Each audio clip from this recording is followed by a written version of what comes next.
So just like the rest of you guys, me and Sam have been stuck inside our houses. Thankfully, it's a nice day outside, so we are going to be ranking our top Netflix picks for quarantine. I'm going to be running down my top 3 movies.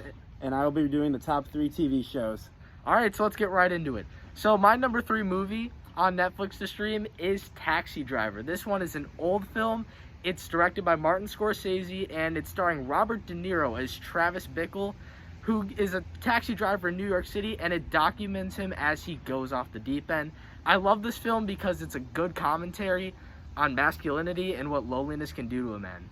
My number 3 TV show on Netflix is a Netflix original called The Ranch. It is starring Ashton Kutcher, who plays Colt Bennett, coming home after many failed attempts to try and make it in the NFL and semi-pro football.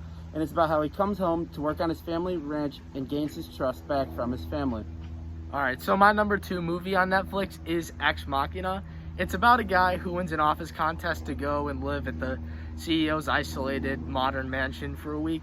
And so the CEO has a robot in his basement named Ava, who he programmed with AI, and he wants to see if Ava's artificial intelligence is enough to make it conscious and form original thoughts. And things go awry very, very quickly.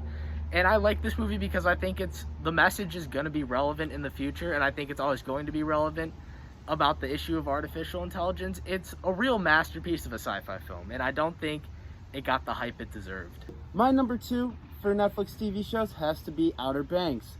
It is about a kid named John Rutledge who's going through the Outer Banks alone trying to find a treasure after losing his dad in a boating accident. It shows the difference between the upper and lower class and how sometimes they can come together and also show their differences. And I think it's a great TV show. There's only 1 season out right now, but as soon as they release season 2, I think it's going to live up even more to the hype. All right, and so my top movie on Netflix is, of course, The Irishman.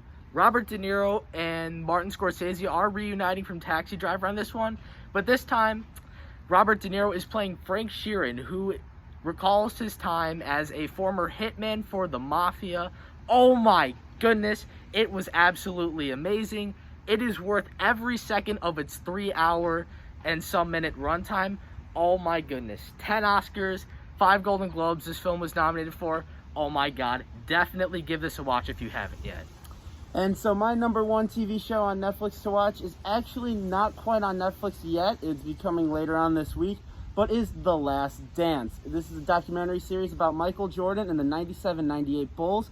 I think it's a great way to just end it and show like what happened to the Bulls. Why didn't they keep that team together? And it goes through all the playing careers of Scottie Pippen, Michael Jordan, and Dennis Rodman. For me, after watching this, if you don't think Michael Jordan is the greatest basketball player of all time, then you need to watch it again and again until you understand that. So that has been our top 3 movies and TV shows on Netflix. If you haven't started watching any of these, I would start watching them as soon as you can. And for Wildcat Weekly, I'm Jim Rendell. And I'm Sam Applebaum.